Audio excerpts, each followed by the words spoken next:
My name's Elizabeth, and I am a 7th grade teacher at a local middle school here in town, as well as I volunteer upstairs with the toddlers. And we are packing snack bags for elementary school, middle school, high schools on January 23rd. And when I heard that we were doing this, I just needed to share my story.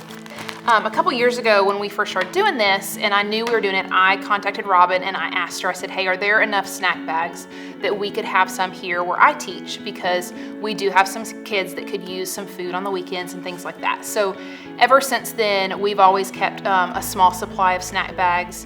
And as we see kids in need, we'll send those home or get those to them. And so I keep some in my room and then we have some in the office as needed. And one day, this year I had a student come in, one of my morning classes came in, sat down, and he'd kind of forgotten that we had changed his seat. And so I just kind of looked at him from a distance and gave him a look and said, hey, don't forget, and reminded him to scoot over. And it was not good. He slung his backpack across the table and was so mad about changing a seat. And I was like, whoa, settle. I was like, okay, look, meet me in the hallway and let's talk. Come on out. I wanted to get him away from everybody else before things escalated. So got him into the hallway and got my class started. And I said, hey, what is going on? And he was so angry. I mean, his fists were balled up and he was just mad. And so in that moment, I was like, okay, what can I do? And I just started asking questions, and kids don't always want to open up with, long stories about what's going on. So I just ask yes, no questions. So I said, hey, did something happen last hour? No.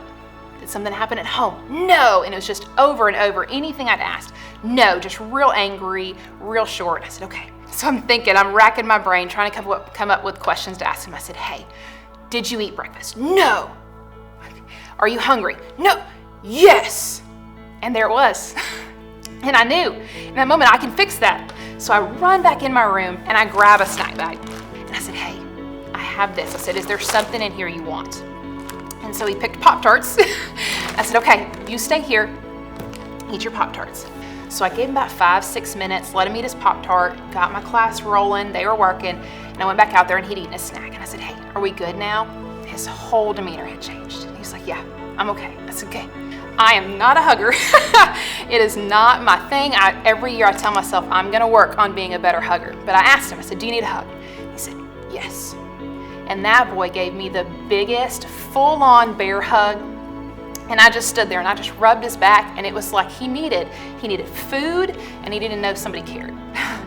And this was a kid that I had struggled to build a relationship with. Like, he has a lot of things going on, a lot of walls built up. And in that moment, a package of Pop-Tarts broke down a wall for him and for us. And so it's just changed the whole dynamic for him this year, all because of a snack bag that somebody packed for us, for Simple Church, to send to schools to help people out.